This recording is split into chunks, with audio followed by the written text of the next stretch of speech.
Donc, Vincent Carissimo, je suis data architecte, donc j'ai beaucoup l'habitude de parler en public, comme tout data architecte. Et donc à Kiabi depuis 28 ans. Pas toujours data architecte, mais...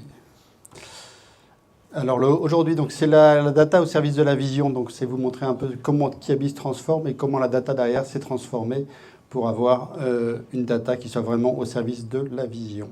Hop. L'ordre du jour. Donc Kiabi d'abord, ensuite l'organisation humaine de la data, ensuite plateforme technique et à la fin notre star.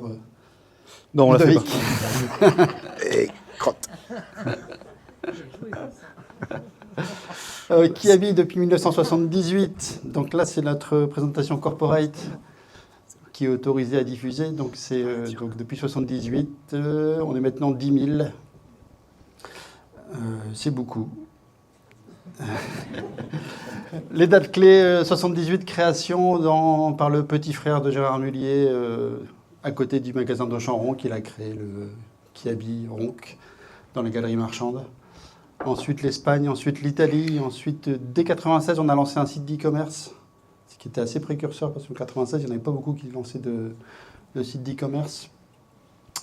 Ensuite, on a commencé à se frotter aux centres commerciaux.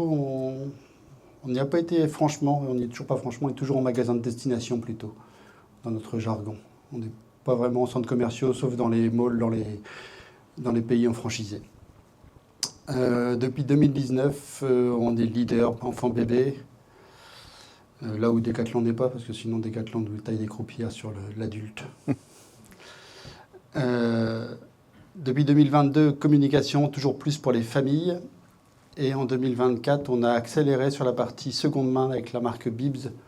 Bibs, c'est un concurrent de Vinted, côté français, qui fait de la vente de le C2C.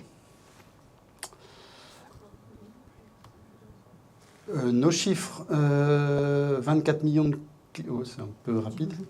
Non, c'est bon, ça va aller. 24 millions de clients, 33 pays, 75% de Great Place to Work.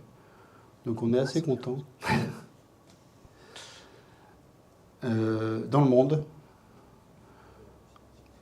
Avant, on avait la Russie qui prenait tout le truc. Mais on ne l'a plus.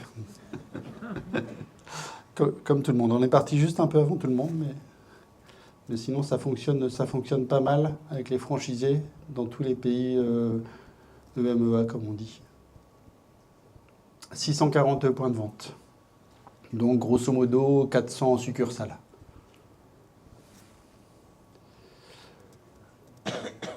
Notre slogan, le monde change, nous on se transforme. Donc il y a une obligation pour la data de se transformer en permanence pour suivre toutes les transformations qu'on a. Avec une vision Kiabi 2035. Là, on a les images devant le Kiabi Village, qui est à Villeneuve-d'Ascq, qu'on a déménagé il y a 1 an, dans le nouveau bâtiment. Donc nous, en tant que Kiabi, on était plutôt petit prix dans des petits locaux à AM. Là, on a cranté, on va dire. Vous êtes les bienvenus si vous voulez venir nous voir. Vous m'appelez à l'accueil. Devenir une plateforme omnicanale de marque au service des familles, ça c'est important parce que au niveau de la data, quand on parle de plateforme omnicanale, ça veut dire qu'ils veulent qu'on récupère dans la data à la fois les chiffres web et les chiffres succursales, mais aussi dans les chiffres web, le chiffre de la marketplace et aussi les chiffres de Bibs. Donc du coup, ça fait plein de flux différents qui arrivent à la data. Et c'est très bien pour Kiabi, pour la data, c'est un peu plus chiant, quoi. La même façon, le triple capital, l'ESG, dont toutes les entreprises parlent maintenant, puisque maintenant, il faut donner dans son bilan l'ESG. Et de la même façon, c'est des données qu'on s'efforce de récupérer dans la data pour pouvoir les expliquer et puis les donner à notre direction. Donc on est vraiment là-dessus. Et toutes ces transformations de l'entreprise fait que la data elle est obligée de se transformer pour récupérer toutes ces données. Nos priorités pour demain, hybridation de l'offre, donc marketplace. Maintenant, on a attaqué la chaussure, on attaque le Kiabi Home, donc le linge de maison. Il n'y a pas de raison qu'il y ait que Zara Home qui fasse de la linge de maison, donc nous aussi. L'amélioration de l'expérience omnicanal. En fait, on a de plus en plus de clients qui commandent sur le web, qui font essayer en magasin, qui rachètent en magasin. Enfin, on arrive très bien à mixer le client. Et les engagements environnementaux, puisque le textile est quand même assez polluant. Donc on essaye de beaucoup d'améliorer ce bilan carbone du textile, notamment avec le recyclable, notamment avec le biosourcé. Première main, c'est Kiabi. Seconde main, c'est en train d'arriver. Diversification, je viens d'en parler. Marketplace également. Donc tout ça, c'est de la data qui arrive chez nous en plus. Et confort, durabilité, éco-responsable. Donc on essaye d'augmenter la durée de vie de nos vêtements. Donc il y a un gros challenge là-dessus qui est fait aux collections pour augmenter la durée de vie. Puisque le vêtement, s'il dure 3 ans, forcément son bilan carbone il sera meilleur que s'il dure 2 semaines. Et notre ADN, donc on est tous joyeux, tout ça, c'est super.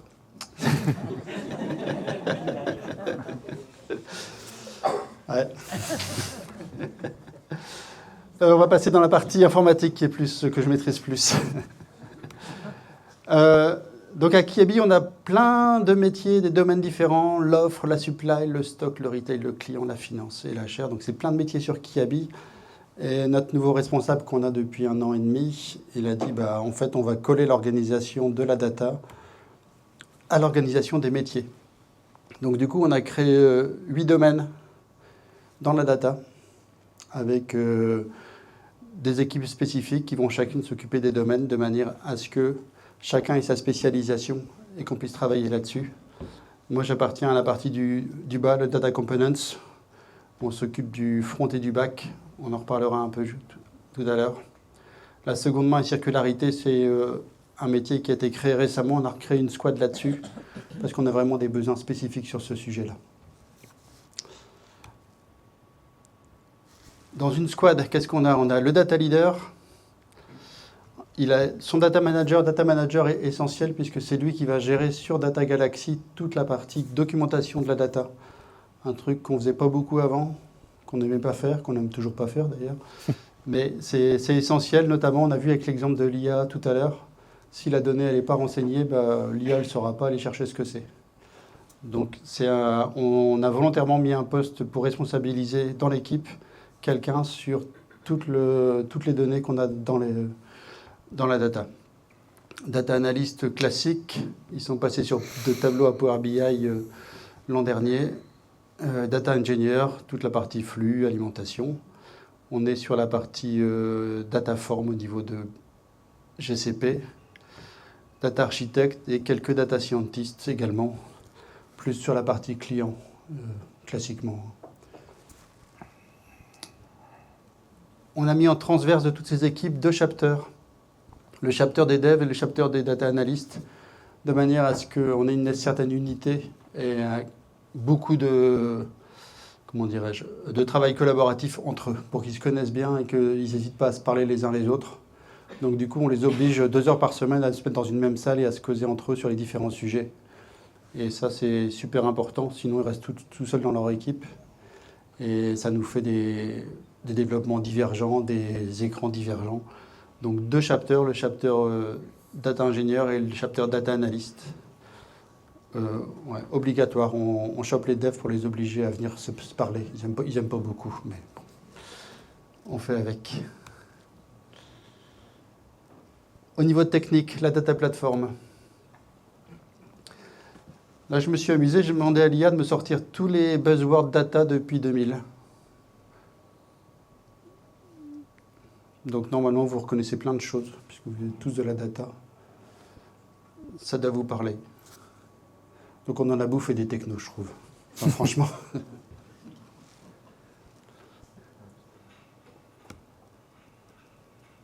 Architecture Lakehouse. Les années 90, Data Warehouse. Ça parle aux plus vieux. Ensuite, Data Lake, Hadoop. À Kiabi, on a créé, à côté de Data Warehouse, un Data Lake Hadoop avec nos amis de Cloudera. Ensuite, on a dit qu'on avait les deux l'un à côté de l'autre, Data Lake et Data Warehouse. Donc ça, c'est les années 2020. Et maintenant, on est arrivé au Lakehouse, dans les buzzwords du Gartner. Et c'est ça qu'on vise en fait. Le Lakehouse, avec une belle définition en anglais. Je vous laisse la lire.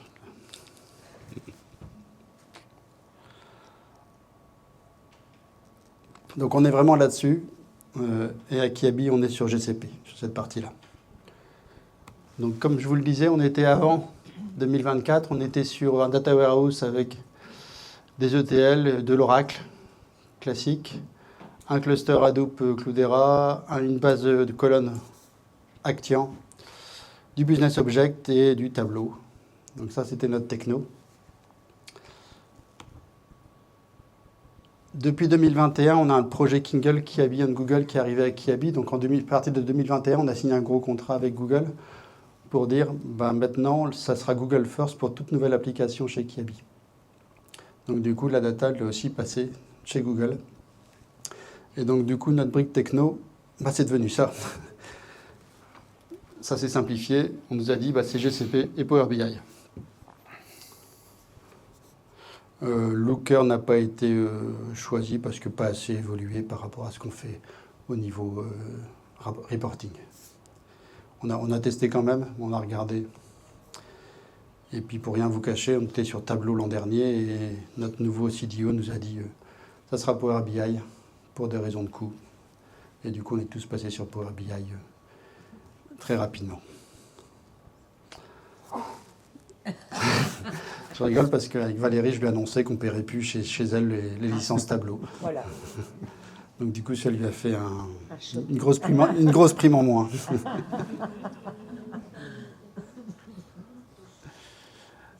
Ce qu'on a fait au niveau technique, donc les squads dont on a parlé tout à l'heure, on leur a donné à chacune un projet GCP. Donc dans chacun de leurs projets, ils mettaient leurs données et ils les mettaient à disposition par Analytics Hub aux autres squads, avec une étanchéité assez forte entre les squads pour que les données qui soient partagées entre squads ne soient que les données validées. Donc ça change un peu, puisque dans un data warehouse, c'est un peu open bar. Là, on a mis un peu des règles strictes en disant, vous travaillez chacun dans votre domaine. Si vous avez besoin des produits, vous demandez à l'équipe offre de vous mettre à disposition le catalogue produit. Si vous avez besoin des ventes, vous demandez à l'équipe retail de vous mettre à disposition les ventes. Pour que chacun reste responsable de son métier et mette à disposition les données, que les autres squads ne commencent pas à triturer les données des autres. Donc c'est un peu un changement de mindset dans l'équipe, mais c'est plutôt dans le bon sens. Au niveau organisation des données directement, on a fait le modèle médaillon dont on a parlé tout à l'heure. Donc l'étape de landing, ensuite le row où les données arrivent en brut, les business où on met les données propres, et la solution qui est là où on met les données qui sont disponibles pour tous. Et enfin, la couche d'exposition, notamment pour Power BI, puisque Power BI demande des modélisations particulières.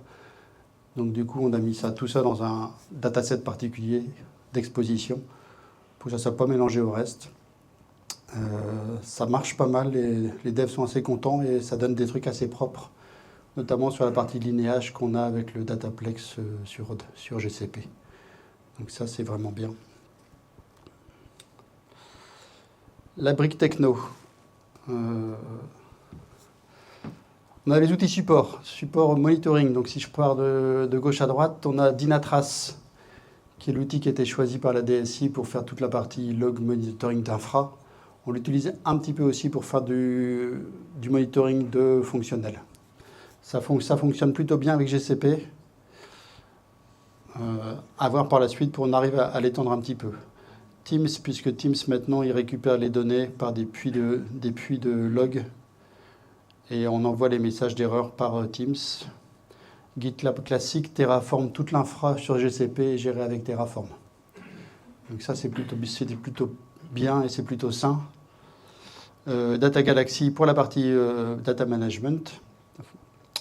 Sifflet pour la qualité de données, donc ça on est en train de commencer avec Sifflet, de voir ce que ça peut nous apporter ou pas.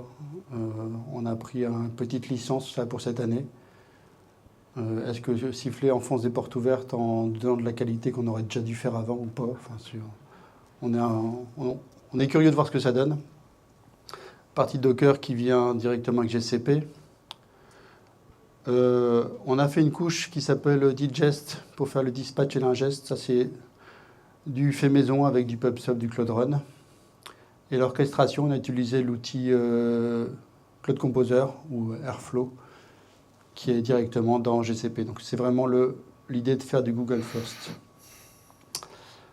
La partie BigQuery to BigQuery, c'est Dataform. Donc, c'est ici en bas. Hop là.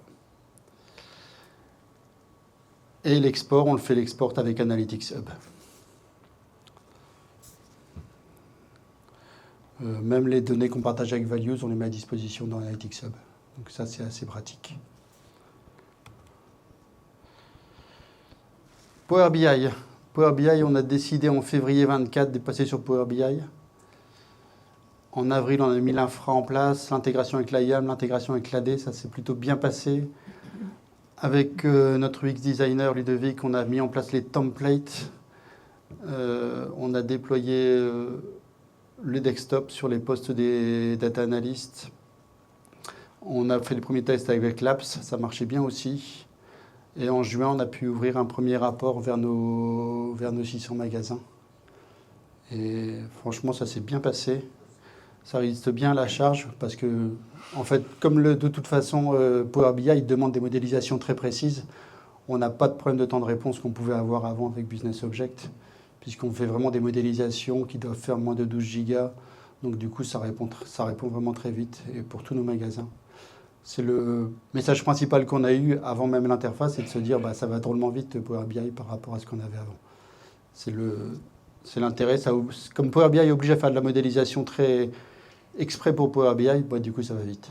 C'est un peu pénible de faire de la modélisation, mais on passe par là. En septembre, on a dû passer sur Fabric parce que Microsoft nous l'a demandé. Et en décembre, on avait 18 apps en production et 108 rapports. Donc ça s'est bien passé. On a effectivement éteint le serveur Tableau le 3 janvier, je crois.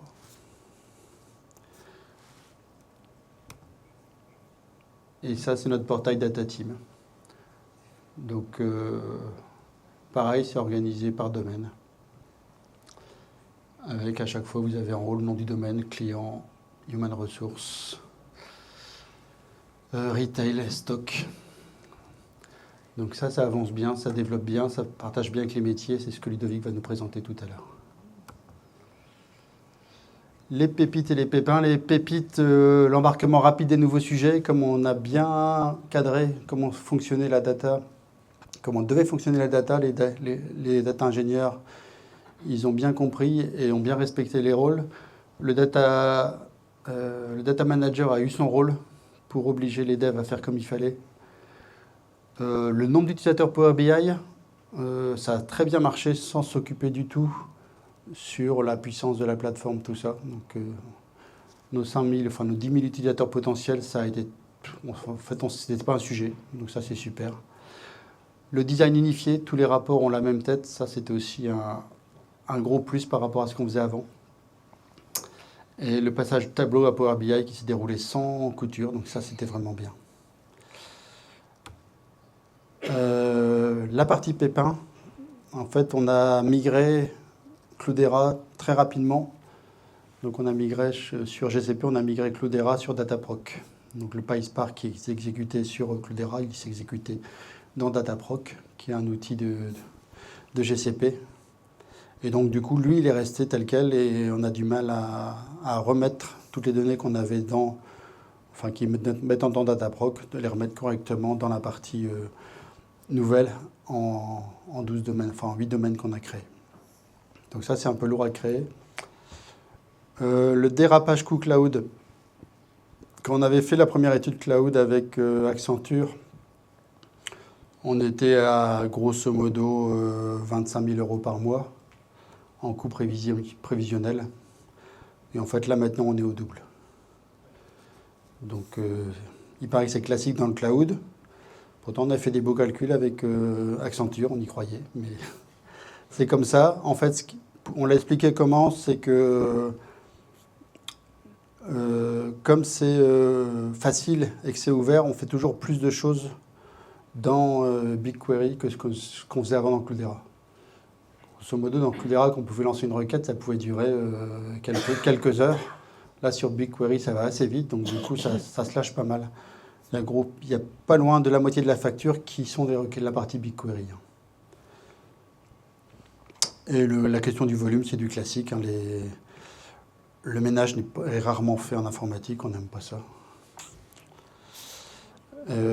Et l'apprentissage GCP, quand on passe du Cloudera à GCP, il a fallu avaler pas mal de docs pour être à niveau sur GCP. Mais ça, c'est un classique dans les pépins quand on passe sur le cloud. Les ambitions sur l'année prochaine, enfin sur cette année 2026, pardon.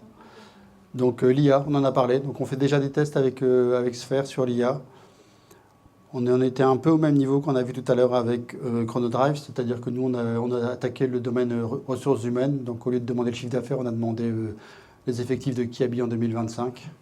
Ça met 1 minute et demie à répondre. Ça répond bien, mais ça met 1 minute et demie. Donc est-ce qu'il faut une IA plutôt qu'un rapport pour aller chercher les effectifs de 2025? Donc en fait, ce que moi j'espère de l'IA, c'est qu'on puisse aller sur des sujets qui ne sont pas prévus en fait. Sur l'human resource, c'est plutôt de dire donne-moi la liste des gens qui étaient en arrêt de travail, je ne sais pas, le 13 janvier.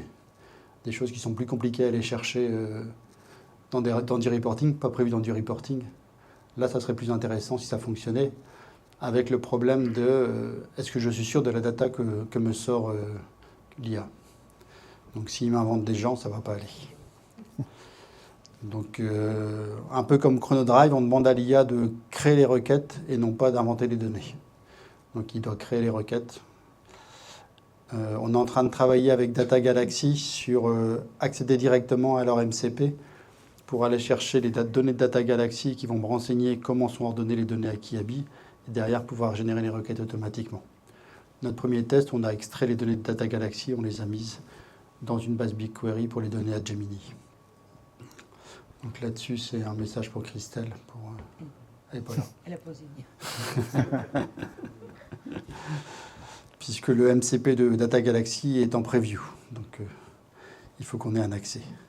Et la deuxième ambition, c'est la partie simulation. C'est-à-dire que nos utilisateurs, notamment au niveau de la supply, ils aimeraient bien simuler les ventes, les stocks, tout ça. Un peu ce qu'on a vu avec la présentation Intermarché, avec le jumeau numérique. Donc, dans quelle mesure la data peut aider à faire de la simulation, en dehors des très très gros outils qui existent sur le marché. Voilà pour moi. Ludovic, ça va être à toi. Yes. Merci. Dans les temps ? Oui, parfait. Merci Vincent. Ok.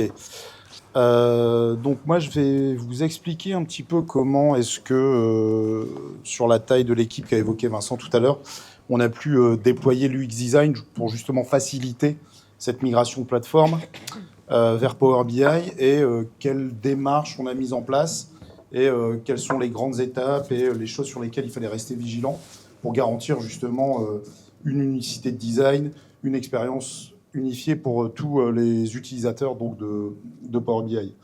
Juste un peu de précision sur l'équipe de Kiabi. On est quand même 58. Donc vous avez vu tout à l'heure la structure que Vincent vous a présentée. Moi, ce qui m'intéresse principalement, en fait, les profils que je vais plutôt aller voir en tant qu'UX, c'est les data analysts, même si dans cette co-conception de dashboard, j'ai aussi parlé avec des data managers, avec des data ing, quand il y a des spécificités, des choses un petit peu plus complexes techniquement ou des données à expliciter. La plupart du temps, je vais quand même aller plutôt vers les data analystes. Et donc, toute la difficulté, ça va être comment est-ce que sur 16 personnes qui produisent des dashboards, plusieurs dashboards en même temps, comment est-ce qu'on va uniformiser, standardiser, essayer d'industrialiser ce process de conception. Donc voilà, l'enjeu c'était vraiment ça, c'était comment est-ce qu'on va tous ensemble vers une même interface. Alors l'UX, on parle beaucoup d'interface, mais c'est jamais que la partie émergée de l'iceberg. En fait, la plupart du temps, quand on dit UX designer, on pense interface, mais c'est pas que ça en fait. L'interface c'est qu'un délivrable en fait de l'UX, et nous, ce qui nous intéresse, c'est de pouvoir vraiment avoir une interface qui réponde aux besoins des utilisateurs. Donc pour ça, en fait, on va aller les rencontrer. Et dans cet esprit, moi, je suis là comme facilitateur. En fait, je vais appeler les métiers et les DA, et puis on va discuter comme ça pendant un atelier où on va d'abord commencer par définir justement quels sont les profils des différents utilisateurs qui sont sur nos dashboards, quels sont leurs objectifs aussi, quels sont les objectifs, les enjeux auxquels doit répondre le dashboard. Ensuite, on va réfléchir à la façon dont on va structurer, regrouper nos différents contenus, nos différents indicateurs, et comment aussi on les hiérarchise. Ensuite, on va passer à l'étape de conception. Donc on l'a déjà un petit peu évoqué, mais on va essayer d'industrialiser cette étape de design graphique, justement en supprimant par exemple des étapes de design dans des outils type Figma ou Photoshop pour les plus anciens. En tout cas, on va essayer justement de passer d'une carto à directement un dev dans l'outil final, donc Power BI. On va essayer d'adopter les bonnes pratiques de design, parce que comme on peut le constater, souvent, en fait, les DA, on leur met des outils en main, on leur demande de concevoir des interfaces, mais ils n'ont jamais appris à concevoir des interfaces. C'est un vrai métier. Et donc, des fois, on se retrouve devant des écrans et c'est assez compliqué de devoir agencer tout ce qu'on aura défini sur les étapes antérieures. On va aussi, effectivement, optimiser la visualisation de données, parce il y a beaucoup à faire en fait dans la data. On vient historiquement des tableaux, on a des choses qui sont quand même très très chargées souvent, où on va générer beaucoup de surcharge cognitive. On va essayer justement d'aller vers cette démarche de simplification ultime, et donc ça passe par toute une somme de petits détails sur lesquels il va falloir vraiment être vigilant. Et puis évidemment, on pense accessibilité, parce qu'aujourd'hui, c'est devenu un enjeu légal, en tout cas pour pas mal de 5 secteurs d'activité. Vous pourrez venir me voir après si vous souhaitez en parler, pour des boîtes qui font plus de 25 millions de CA. Donc c'est quelque chose qu'il faut concevoir, qu'il faut anticiper dès la conception. Ensuite, on va passer par une phase de validation où on va aller tester auprès des utilisateurs les usages métiers. On va en profiter pour estimer l'utilisabilité, mot barbare pour dire un peu est-ce que mon interface est ergonomique. On va justement identifier et pouvoir éliminer les points de friction, et puis par des retours ouverts, des questions ouvertes, on peut aussi au fur et à mesure intégrer progressivement des nouvelles fonctionnalités. On a une question qui revient souvent en UX, c'est si vous aviez une baguette magique, qu'est-ce que vous aimeriez intégrer ? Donc voilà. Ensuite, voilà. Donc comment on est sur la première étape là ? Comment est-ce qu'on va voir un petit peu les métiers ? Nous, on a une méthode qui respecte un petit peu c'est une philosophie d'entonnoir, où on vient comme ça sur des outils type là c'est FigJam, mais du Miro, des outils de whiteboard, de tableau blanc, où on vient avec des post-it un petit peu hiérarchiser tout ça. On commence par où ?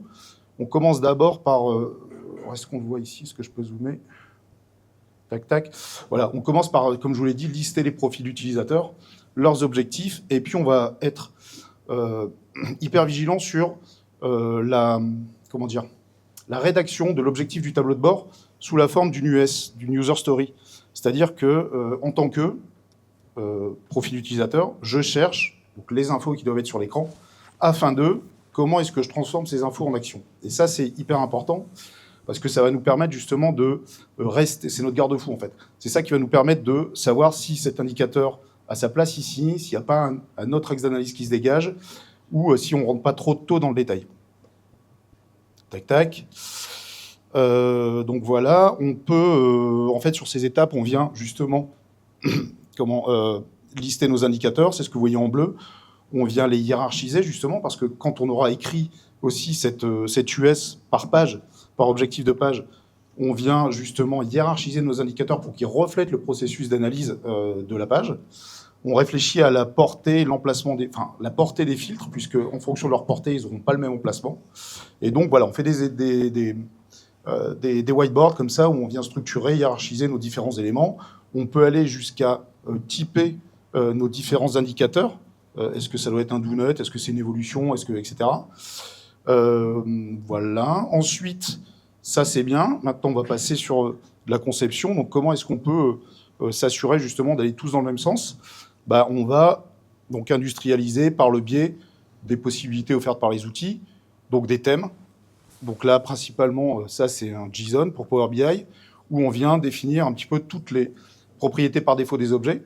on vient définir les fonds d'écran, on vient définir les couleurs qui seront utilisées dans les différentes visualisations, on vient définir les fonds d'écran aussi, les textes, les polices, etc. Donc on vient véhiculer aussi l'image de la marque.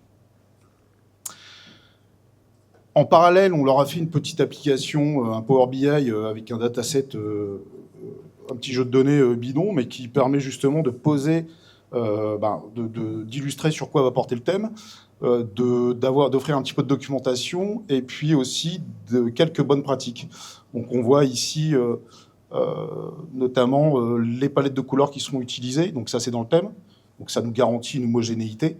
On voit des exemples de filtres qui sont apportés uniquement de cette vise, etc. Donc on a aussi réfléchi à un système de navigation et des mises en page de KPI, etc. avec des icônes. Alors ça c'est bien, mais ça ne fait pas tout. Il y a quand même encore pas mal de choses qui vont être dévolues aux data analystes. Et donc comment est-ce qu'on peut, en plus du thème, les amener tous dans la même direction?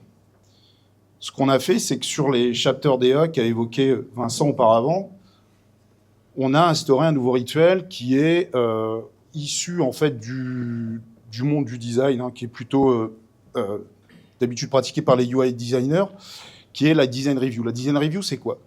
En fait, moi, je suis DA, par exemple, et je viens soumettre mon travail à mes pairs. Donc ça dure à peu près 45 minutes. Je prépare mon document, je mets les copies écran de mon dashboard, je présente pendant 5 minutes.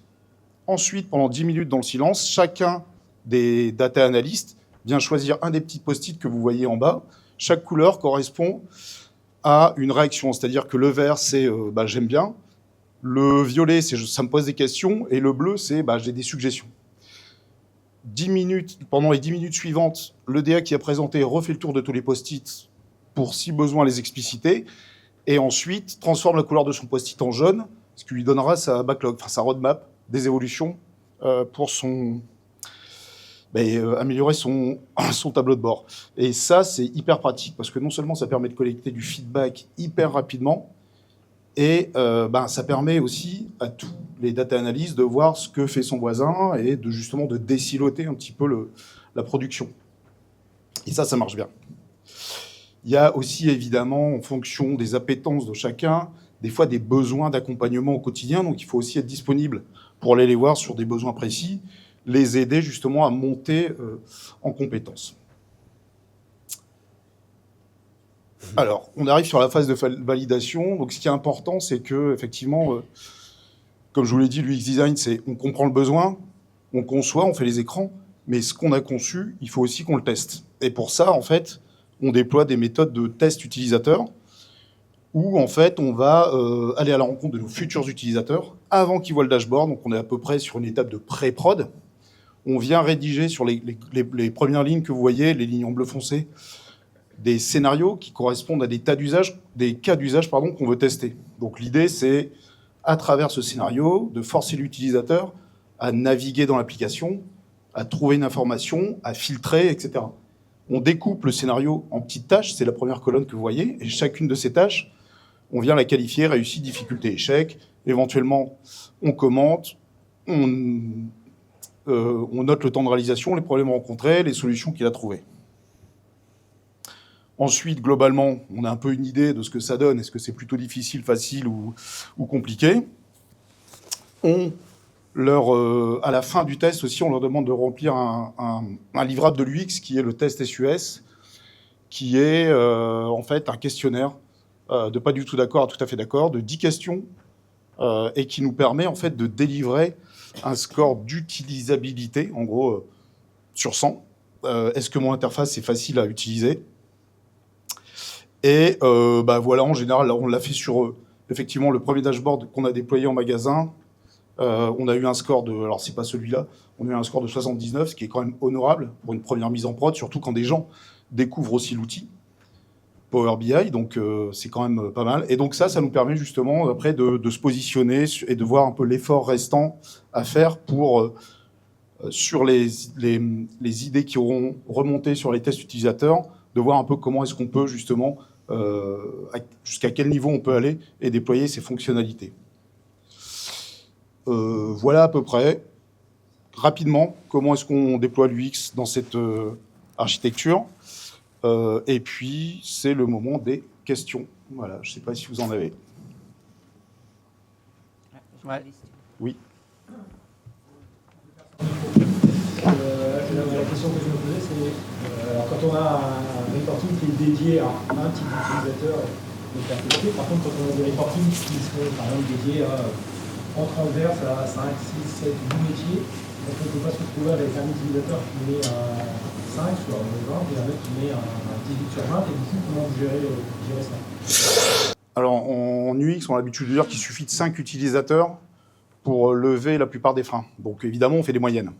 Maintenant, si on a un utilisateur qui met 5, il y a peut-être un problème. C'est-à-dire qu'effectivement, à un moment donné, on n'aura peut-être pas réussi à exprimer correctement son besoin parce qu'on ne l'aura pas retranscrit dans l'interface.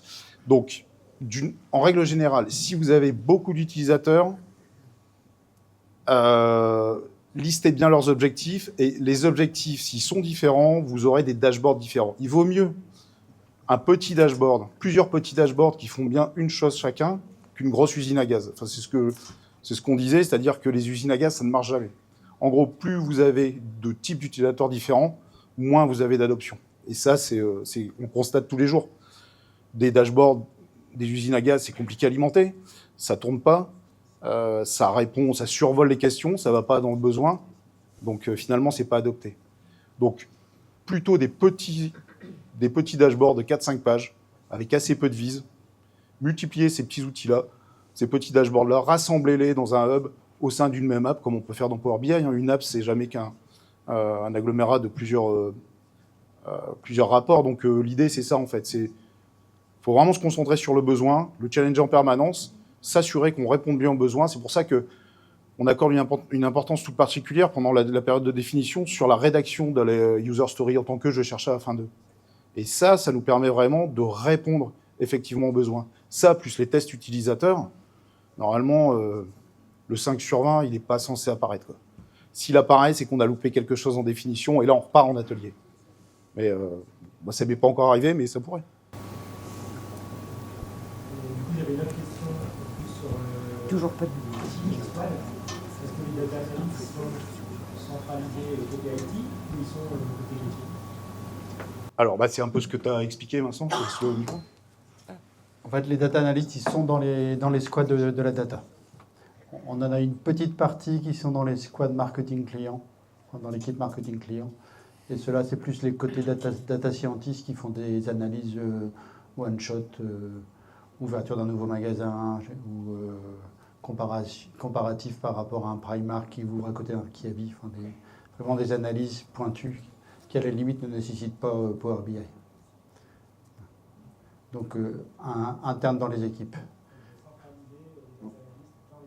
Ouais, dans les équipes data, donc qui discutent tous les jours avec les devs, notamment sur la partie modélisation Power BI. Donc, du coup, il n'y a pas de perte là-dessus. Merci. Oui, Nicolas. Merci à tous les trois. J'avais une ouverture à te proposer, Ludovic. Tu as parlé rapidement d'accessibilité numérique. Est-ce qu'en 30 secondes, tu peux peut-être ouvrir le sujet Oui. Sur un thème qui va être de plus en plus important pour ton micro, Ludovic. Ouais, effectivement. Pardon, merci. OK. Oui, l'accessibilité numérique, justement, c'est quelque chose qui arrive fortement. En fait, c'est une loi qui est déjà existante depuis 2005.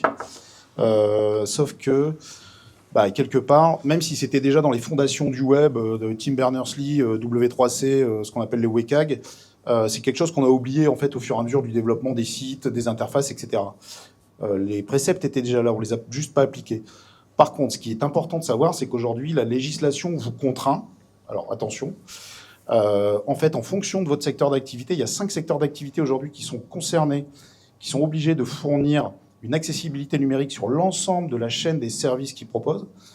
Ce sont, alors de tête, la santé, la banque, les transports, les télécommunications et l'audiovisuel, je crois. Ensuite, si vous faites aussi plus de 25 millions de chiffre d'affaires, comme j'ai dit tout à l'heure, vous devez offrir une accessibilité numérique à l'ensemble de vos services. Et donc, c'est assez connu, maîtrisé sur les sites web. Aujourd'hui, le législateur ne vous embêtera pas si vous faites une déclaration d'accessibilité. C'est du déclaratif. Aujourd'hui, vous n'y êtes pas du tout. Vous prenez la décision d'y aller, vous publiez une déclaration d'accessibilité sur votre site web en disant on n'est pas accessible, seulement on s'engage dans les 3 ans à venir à augmenter notre accessibilité. Donc là, normalement, vous êtes à l'écart des amendes. Par contre, si vous ne le faites pas, vous allez vous retrouver au tribunal. Et c'est arrivé en juin 2025 où 5 grands distributeurs, alors Auchan, Carrefour, Picard, je ne sais plus quels sont les autres, je ne sais plus si c'était Inter, enfin bref, se sont retrouvés au tribunal devant, parce que ce n'est pas le législateur qui les a appelés, ce sont des associations de personnes en situation de handicap qui les ont appelés. Et donc là, ils ont dû verser 5 millions d'euros à ces associations pour non-respect des clauses d'accessibilité, parce que sur aucun de ces sites, ils étaient capables d'aller jusqu'au bout du tunnel, en fait. Donc là, c'est quand même gênant. Et donc, cette obligation légale arrivant, les outils se mettent justement à offrir des options d'accessibilité. Alors l'accessibilité, c'est un vaste monde, hein. C'est très vertueux. En tout cas, l'idée, c'est de faire une information simple et facile à comprendre. Alors ça a l'air facile comme ça, mais ça relève de beaucoup de choses. Déjà, tout ce qui est visuel, c'est-à-dire par exemple les daltonismes, du rouge, du vert, il y a certains types de daltonisme qui voient la même couleur. Donc, quand vous faites vos dashboards en rouge et en vert, pensez-y, quoi. Il y a les contrastes, la taille des textes. Il y a aussi les alternatives, c'est-à-dire que quand vous mettez une data visualisation, par définition, c'est une image très complète qui comporte beaucoup de données. Vous avez des possibilités de l'exporter ou de l'afficher sous forme de tableau, ce qui est beaucoup plus accessible et parsable, navigable par un lecteur d'écran. Donc voilà, il y a des tas de choses à faire. Il faut l'embarquer, comme je l'ai dit, dès la conception, parce que si vous ne le faites pas maintenant, vous allez accumuler une dette. Et quand le législateur ou vos clients vont venir vous voir en disant votre site il n'est pas accessible, votre application, parce que c'est l'ensemble de la chaîne des services numériques, c'est-à-dire que même vos outils internes, en fait. Il faut très bien avoir demain un collaborateur qui va aller voir les RH en disant moi, je suis incapable de saisir mon temps parce que la zone est trop petite. Enfin, voilà, sur tous vos outils internes, en fait. Donc, c'est quand même un enjeu qui est assez important. Voilà. Autre question? On est dans le timing? Okay. Merci. Merci. Merci Vincent.